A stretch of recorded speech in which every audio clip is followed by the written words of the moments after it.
Hello students, how are you all? I hope તમે મજામાં હશો ને તમારું ભણવાનું સરસ ચાલી રહ્યું હશે. ઓકે સ્ટુડન્ટ્સ, તો આ બહુ જ ઇમ્પોર્ટન્ટ ટૉપિક છે, તો પ્લીઝ તમારી બુક પેન કંઈક લઈને બેસજો અને આને નોટ કરતા જજો. ઓકે, હવે તમને એમ થશે કે આ જે વર્ડ્સ ઓર્ડર છે તો એનું અમને શું કામ? તો બહુ જ ઇમ્પોર્ટન્ટ છે આ, એટલા માટે બિકોઝ તલાટી પીએસઆઈની જેટલી પણ એવી એક્ઝામ્સ જેની અંદર ઇંગ્લિશ એમસીક્યુમાં આવે છે તો તમે લોકોને ઘણી હેલ્પ કરશે. ઓકે સ્ટુડન્ટ્સ, તો ચલો હવે આપણે સ્ટાર્ટ કરીએ. આ કયા ટૉપિકને લઈને આવશે તમારી એક્ઝામમાં એ પહેલાં કહી દઉં કે તમારે જે સેન્ટેન્સ રીઅરેન્જમેન્ટ હોય છે, બરાબર છે, સેન્ટેન્સમાં જે એરર ફાઇન્ડ કરવાના હોય છે કે કરેક્શન કરવાનું હોય છે, એવા બધા જેટલા બી હોય છે ને જમ્બલ સેન્ટેન્સ કે એવું કંઈ, તો એ બધા માટે આ કન્સેપ્ટ તમને ખબર હોવી જોઈએ. ઓકે સ્ટુડન્ટ્સ, તો પ્લીઝ હવે ધ્યાનથી સાંભળજો હું જે સમજાવવા જાઉં છું એ. ઓકે, તો હવે પહેલું શું છે? Verb plus object. Okay, verb plus object એટલે કે શું? કે એવું કહેવા માંગે છે કે the most common order of word, એટલે જેટલા પણ સેન્ટેન્સીસ હોય છે ને એની અંદર જે વર્ડ્સનો ઓર્ડર હોય છે એ આ હોય છે. સબ્જેક્ટ હોય છે પહેલાં, પછી વર્બ હોય છે અને પછી હોય છે ઓબ્જેક્ટ. ઓકે, તો સબ્જેક્ટ, વર્બ અને ઓબ્જેક્ટ, એટલે તમને એમ થશે કે મેમ સબ્જેક્ટ, વર્બ, ઓબ્જેક્ટ એટલે શું હોય? સબ્જેક્ટ એટલે એકચ્યુઅલી આપણે નાઉન કે પ્રોનાઉન કહી શકીએ. ઓકે, કે જેની અંદર આપણે કહીએ ને કે Sita is running, Gita is singing, એવી રીતે કહીએ, રાઈટ? તો એની અંદર જે સીતા અને ગીતામાં જે તમને વર્ડ કીધા, what does that mean? That mean કે એ જે છે ને વર્ડ્સ એને છે કહેવાય છે સબ્જેક્ટ. ઓકે, સબ્જેક્ટ શું કરે છે? ઓકે, કંઈ પરફોર્મ કરે છે, રાઈટ? તો હવે હું તમને એમ કહું કે એ આપણે જે કરીએ, જે મતલબ ક્રિયા કરીએ, ઓકે, કરીએ ઇન સેન્સ કે જે પણ ક્રિયા કરીએ, તો આપણે જે એક્શન વર્ડ હોય છે એને શું કહીએ છીએ? વર્બ કહીએ છીએ. એમ આઈ રાઈટ સ્ટુડન્ટ્સ? વર્બ આપણે કહીએ એને. તો સબ્જેક્ટ આવે પહેલાં, પછી આવે વર્બ, ઓકે, અને પછી આવે ઓબ્જેક્ટ. એટલે આ એક બેઝિક ઓર્ડર છે, હંમેશા યાદ રાખજો. SVO, સબ્જેક્ટ, વર્બ અને ઓબ્જેક્ટ. હવે સબ્જેક્ટ, વર્બ, ઓબ્જેક્ટ એટલે તમને એમ થશે કે મેમ આ શું બોલ્યા તમે? એવું થોડી હોય. હવે હું તમને એક એક્ઝામ્પલ સાથે સમજાવીશ. જો આની અંદર લખ્યું છે સેલી સ્પીક્સ ઇંગ્લિશ. ઓકે, તો મેં રીતે સીતા ગીતાવાળું આપ્યું હતું, રાઈટ? તો સેલી સ્પીક્સ ઇંગ્લિશ, તો અહીંયા શું છે? સબ્જેક્ટ શું છે? કોણ? સેલી. શું કહે છે? સ્પીક્સ. Okay, speaks English. હવે આ જે છે એ પ્રેઝન્ટ ટેન્સ છે એકચ્યુઅલમાં. ઓકે, સિમ્પલ પ્રેઝન્ટ ટેન્સ જે કહીએ ને આપણે, એની અંદર જે એસર્ટિવ આવે, ઓકે, તો એ છે સેન્ટેન્સ. તો દેટ ઇઝ સેલી સ્પીક્સ ઇંગ્લિશ. એટલે હવે તમને આ સિમ્પલ સેન્ટેન્સ તમને સમજ પડી ગઈ.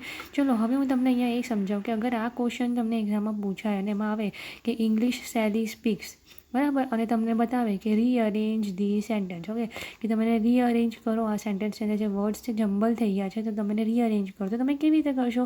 તો તમને એમ થશે કે યાર આમાં પહેલાં શું આવે, છેલ્લા શું આવે, અમને કેવી રીતે ખબર હોય, રાઈટ? તો એટલા માટે સ્ટુડન્ટ્સ તમને આ ઓર્ડર ખબર હોવી જોઈએ. Subject plus verb plus object, Sally speaks English. આ તમને એક એક્ઝામ્પલથી બહુ સારી રીતે ખબર પડી જશે. ઓકે સ્ટુડન્ટ્સ, એક આ બહુ ઇમ્પોર્ટન્ટ ઓર્ડર છે. પ્લસ નીચે આપણે જ્યારે અહીંયા લખ્યું છે પ્લેસ એન્ડ ટાઈમ, તો આપણે જ્યારે પ્લેસ એન્ડ ટાઈમની વાત કરીએ ને તો તમને હંમેશા ક્વેશ્ચન આવતો હશે કે પ્લેસ અને ટાઈમની વાત આવે તો અમારે પહેલાં પ્લેસને મેન્શન કરવાનું કે ટાઈમને મેન્શન કરવાનું, રાઈટ? એટલે આ નો ડાઉટ તમારો નહીં, બધાનો આ છે ને કોમન ક્વેશ્ચન હોય છે. ઇનફેક્ટ જે લોકો ઇંગ્લિશ બોલતા હોય છે ને તો એ લોકો બી આ મિસ્ટેક કરી બેસતા હોય છે. ઓકે સ્ટુડન્ટ્સ, તો ચલો હવે આપણે જોઈએ એક એક્ઝામ્પલની સાથે. પહેલાં તો હું તમને કન્સેપ્ટ સમજાવી દઉં કે પ્લેસ એન્ડ ટાઈમ. ઓકે, તો એમાં શું લખ્યું છે? In English the place is usually mentioned before the time. Okay, એટલે કોઈ પણ સેન્ટેન્સની અંદર પ્લેસ અને ટાઈમ બંને હોય તો પહેલાં શું આવશે? પ્લેસ આવશે ને પછી આવશે ટાઈમ. ઓકે સ્ટુડન્ટ્સ, ચલો હવે આપણે આ છે ને એક એક્ઝામ્પલની સાથે જોઈએ. હવે અહીંયા એક્ઝામ્પલ તમને દેખાઈ રહ્યું હશે. I go to the super market every Saturday. હવે તમને એમ થશે કે super market every Saturday, I go to the super market every Saturday. તો હવે આમાંથી પ્લેસ અને ટાઈમ કયો થયો? પ્લેસ થયું સુપર માર્કેટ, ટાઈમ થયો સેટરડે. તો પહેલાં શું આવશે? મેં તમને કીધું પ્લેસ, અને પછી બીજું શું આવશે? ટાઈમ. એટલે પહેલાં આવે પ્લેસ. કોઈ પણ સેન્ટેન્સનું જે ઓર્ડર હોય તો એની અંદર પહેલું હોય પ્લેસ અને પછી આવે time. Okay, I go every Saturday two super market. આ ખોટું થઈ ગયું. કેમ ખોટું થઈ ગયું? કારણ કે એમાં પહેલાં ટાઈમ આવ્યો અને પછી પ્લેસ આવ્યું. ઓકે સ્ટુડન્ટ્સ, આઈ હોપ તમને સમજ પડી ગઈ હોય. ચલો આપણે એકવાર ફરી રિવાઇઝ કરી દઈએ. ઓકે, કે વર્બ અને ઓબ્જેક્ટ. ઓકે, વર્બ અને ઓબ્જેક્ટની જ્યારે આપણે વાત કરીએ તો એની અંદર એક કોમન ઓર્ડર શું હોય છે? કોમન ઓર્ડર છે. ઓકે સ્ટુડન્ટ્સ, એવું નહીં કે હંમેશા જ, પણ જ્યારે પણ એક નવા બેઝિક સેન્ટેન્સીસ આવે તો એને કોમન ઓર્ડર હોય છે કે સબ્જેક્ટ, વર્બ અને ઓબ્જેક્ટ. સબ્જેક્ટ એટલે મેં તમને સમજાવ્યું, રાઈટ, કે નાઉન કે પ્રોનાઉન કંઈ પણ હોવી શકે. અહીંયા ગાડી આપ્યું છે સેલી, એટલે એ નેમ છે, એટલે નાઉન શું છે આમાં? સેલી. હવે આની અંદર આવ્યું હોત કે શી, એ શું થઈ જશે? પ્રોનાઉન. ઓકે, સેલી સ્પીક્સ ઇંગ્લિશ, પહેલાં હતું સબ્જેક્ટ સેલી, વર્બ કયું છે એટલે શું કરે છે, કઈ એક્શન તેની સ્પીક્સ. ઓકે, અને પછી છે ઓબ્જેક્ટ એટલે ઇંગ્લિશ. ઓકે સ્ટુડન્ટ્સ, સમજ પડી ગઈ હશે તમે લોકોને. હવે એકવાર ફરી રિવાઇઝ કરાયું મેં. હવે આવશે પ્લેસ એન્ડ ટાઈમ. હવે ઇંગ્લિશની અંદર કેવું હોય કે આપણે પ્લેસ એન્ડ ટાઈમ જનરલી કોઈ પણ સેન્ટેન્સમાં યુઝ કરીએ, રાઈટ. તો હમણાં તો મેં તમને પહેલાં સમજાવ્યું, ફરી એકવાર કહી દઉં છું કે કોઈ પણ એક સેન્ટેન્સ આવે ફોર એક્ઝામ્પલ, અને એને આખું જમ્બલ કરીને નીચે એક ઓર્ડર આપ્યો હોય કે આમાંથી કરેક્ટ સેન્ટેન્સ કયું, તો તમારે શું પહેલાં મગજમાં આવી જવું જોઈએ કે અરે આમાં તો પ્લેસ અને ટાઈમ બંને છે. ઓકે, તો મેમે શું કીધું હતું કે પહેલાં આવે પ્લેસ અને પછી આવે ટાઈમ. ઓકે સ્ટુડન્ટ્સ, તો પ્લીઝ એને ધ્યાન રાખજો. આપણે 2 કન્સેપ્ટ ભણી ચૂક્યા. હવે આપણે નીચે કરીશું એડવર્બ્સ ઓફ ફ્રીક્વન્સી. ફ્રીક્વન્સી એટલે કહેવાય ને કે વધારે, ઓછું, કોઈ દિવસ નહીં, કોઈક વાર. ખબર છે આપણે ફ્રીક્વન્સી કહે ને કે કેટલી વાર આપણે જનરલી એક વર્ડ હોય, રાઈટ, એને નોટ કરવાનું છે અહીંયા તમારે. જો આપણે એકદમ ધ્યાનથી એને સમજીશું. Adverbs of frequency such as always, never, sometimes, often. હંમેશા, કોઈ દિવસ નહીં, અમુક વાર. ઓફન એટલે જનરલી, હા ઘણી વાર. Okay, rarely et cetera. રેરલી એટલે અમુક વાર. Okay, et cetera generally go before the verb. Okay student, આ બહુ ઇમ્પોર્ટન્ટ છે. હવે તમને એમ થશે કે આ બહુ કોમ્પ્લિકેટેડ છે. સહેજ પણ કોમ્પ્લિકેટેડ નથી સ્ટુડન્ટ. જો આમાં શું સમજવાનું છે તમારે કે જ્યારે પણ આપણે કોઈને કહીએ ને કે આ હંમેશા મારા ઘરે જ હોય છે, ચલો બરાબર, કે આ તો હંમેશા મારા ઘરે જ હોય, તો આપણે પહેલાં શું બોલ્યા, હંમેશા બોલ્યા ને આપણે હંમેશા. હવે હું તમને એમ કહીશ, તમે મને એમ પૂછો કે મેમ તમે તમારો કોઈ સ્ટુડિયો છે, અગર સ્ટુડિયો છે તો તમે કોઈ દિવસ જાઓ છો તમારું શૂટ કરવા, યુટ્યુબના વિડીયોઝ. તમે અગર ઇનકેસ કોઈ દિવસ ફ્યુચરમાં મને એમ પૂછો તો કહું ને કે હું તો રોજ જાઉં છું. તો આની અંદર હું શું બોલી, રોજ જાઉં છું. સમજાય છે સ્ટુડન્ટ્સ? હવે રોજ એટલે શું થઈ ગયું, ઓકે, ડેલી એટલે ફ્રીક્વન્સી શું થઈ, ડેલી. રોજ જાઉં છું એટલે શું થયું, જાઉં છું. આઈ ગો થયું એટલે શું થઈ ગયું, વર્બ એટલે મેં તમને સમજાવ્યું હતું કે action words. Okay student, action વર્ડ્સને કહેવાય છે વર્બ્સ. ઓકે સ્ટુડન્ટ્સ, પ્લીઝ ધ્યાનથી સાંભળજો. અને એટલે હવે હું તમને આ ગુજરાતીમાં કેમ સમજાયું કે હવે આપણે ઇંગ્લિશમાં એના એક્ઝામ્પલ જોઈશું. ઓકે સ્ટુડન્ટ્સ, ચલો હવે ઇંગ્લિશની અંદર આને ધ્યાનથી સમજજો. Susen often goes shopping. બરાબર, મેં તમને કીધું ને કે પહેલાં આપણે શું યુઝ કરીએ, ફ્રીક્વન્સી. ઓકે, કેટલી વાર, ઓકે, ક્યારે, કેટલી વાર આપણે છે ને કેટલી વાર. તો અમારે શું છે, સુઝેન તો ઘણી વાર શોપિંગ પર જાય છે. સમજાયું? હવે આ સેન્ટેન્સ છે કરેક્ટ. હવે બીજું સેન્ટેન્સ છે સુઝેન ગોઝ ઓફન શોપિંગ. આ સેન્ટેન્સ ખોટું થઈ જશે. કેમ ખોટું થઈ જશે? હવે તમે ધ્યાનથી સાંભળજો. હું તમને એક રીઝન આખું બતાવું છું.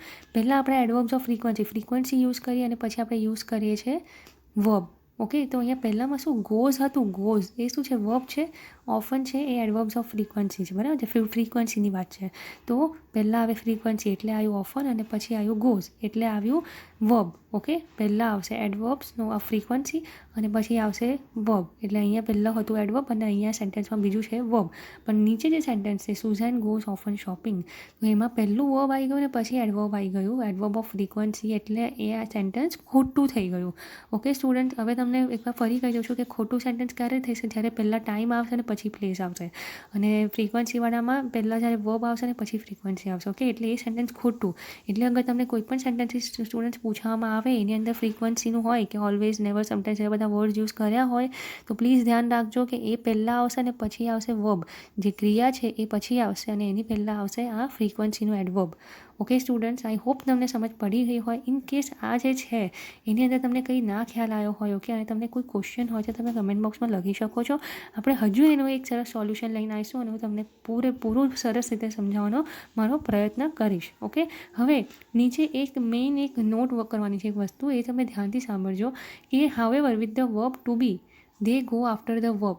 ઓકે, હવે તમને એમ થશે કે ટુ બી વર્બ્સ શું હોય, તો ઓકે સ્ટુડન્ટ્સ, ટુ બી વર્બ્સનું છે ને મેં એક વિડીયો પણ મૂક્યો છે, એ તમને ચેનલ પર મળી જશે કે verbs and to be verbs. Okay, તો પણ હું તમને અહીંયા એકવાર કહી દઉં કે ટુ બી વર્બ્સ એટલે શું હોય student, is, am, are, had, have, આ બધા જે વર્ડ હોય ને, okay, to be, is, am, are, એવી રીતે બધા જેટલા પણ વર્ડ્સ છે તો એ બધા વર્ડ્સને શું કહે છે, ટુ બી વર્બ્સ. ઓકે, એમાં એક્શન નથી હોતી, બટ એની અંદર એક આપણે એક હેલ્પિંગ વર્બ્સ જે રીતે કહીએ, રાઈટ, કે to be verbs, is, am, are, સમજ પડી, is, am, are, was, were. Okay, એટલે હવે આપણે એમાં એક સેન્ટેન્સ જોઈએ કે જ્યારે પણ ટુ બી વર્બ આવે ને તો એની અંદર શું થાય છે કે જે એડવર્બ ઓફ ફ્રીક્વન્સી છે ને, ફ્રીક્વન્સીનો એડવર્બ એ વર્બ પછી થઈ જાય છે. એટલે સ્ટુડન્ટ્સ તમે આમાં ધ્યાનથી સાંભળો. જ્યારે આપણે ક્રિયાની વાત આવે, વર્બમાં 2 પ્રકારનું આવે, વર્બ્સ હોય એક્શન વર્ડ અને બીજું હોય ટુ બી વર્બ્સ. પણ અહીંયા આગળ જ્યારે ટુ બી વર્બને યુઝ કરવામાં આવ્યું છે તો આપણે અહીંયા શું યુઝ કરીશું, અહીંયા આપણે આમાં શું ઇમ્પોર્ટન્સ એને આપીશું કે જ્યારે ટુ બી વર્બ છે ત્યારે પહેલાં આવશે ટુ બી વર્બ એટલે ઇઝ, એમ, આર અને એના પછી આવશે એડવર્બ્સ ઓફ ફ્રીક્વન્સી. તો સ્ટુડન્ટ્સ પ્લીઝ આ વસ્તુ જે છે એક એક્સેપ્શન છે તો એને નોટ કરીને રાખજો. આ બહુ જ ઇમ્પોર્ટન્ટ છે. હું એકવાર ફરી સમજાવી દઉં છું કે જ્યારે એક્શનની વાત આવે, એક્શન વર્ડ્સ હોય તો પહેલાં એક્શન વર્ડ્સ આવે અને પછી આવે પહેલાં એડવર્બ્સ ઓફ ફ્રીક્વન્સી આવે અને પછી આવે એક્શન વર્બ. ઓકે, પણ જ્યારે આપણે આવે ટુ બી વર્બ્સની વાત તો પહેલાં આવે ટુ બી વર્બ્સ અને પછી શું આવશે, adverbs of frequency. Okay students, I hope તમને સમજ પડી ગઈ હોય કે કોઈ પણ એક સેન્ટેન્સનો ઓર્ડરની અંદર પહેલાં કઈ વસ્તુ હોય ને પછી કઈ વસ્તુ હોય. સ્ટુડન્ટ્સ, હું તમને ગેરંટી આપી શકું કે જો તમને આ 3 બેઝિક કન્સેપ્ટ ખબર પડી ગયા ને તો તમારું 50% તમારું MCQ સોલ્વિંગનું આખો કન્સેપ્ટ ખબર પડી જશે તમને. જ્યારે રીઅરેન્જમેન્ટ કે પછી સેન્ટેન્સ કરેક્શન કે પછી જમ્બલ સેન્ટેન્સના ક્વેશ્ચન્સ તમને MCQમાં પૂછવામાં આવે. ઓકે સ્ટુડન્ટ્સ, ચલો બાય બાય. આઈ હોપ તમને વિડીયો ગમ્યો હોય. જો ગમ્યો હોય તો લાઇક કરજો, શેર કરજો અને પ્લીઝ ચેનલને સબસ્ક્રાઈબ કરવાનું નહીં ભૂલતા. આપણે હવે મળીશું બીજા નવા વિડીયોઝથી અને મેં નાના શોર્ટ્સ પણ બનાવ્યા છે કે બીજા તમે એરર્સ જ્યારે ફાઇન્ડ કરવાના હોય તો કયા પ્રકારના એરર હોય છે. ઓકે, તો બસ હું જલ્દી જ બધા શોર્ટ્સ મૂકતી જઈશ એટલે તમને 1 મિનિટના શોર્ટની અંદર તમને એક કન્સેપ્ટ સમજ પડતી જશે. ઓકે સ્ટુડન્ટ્સ, ચલો till then take care, bye bye. ધ્યાન રાખજો, ભણતા રહેજો, હસતા રહેજો અને સરસ રીતે પ્રેક્ટિસ કરતા રહેજો. Bye students.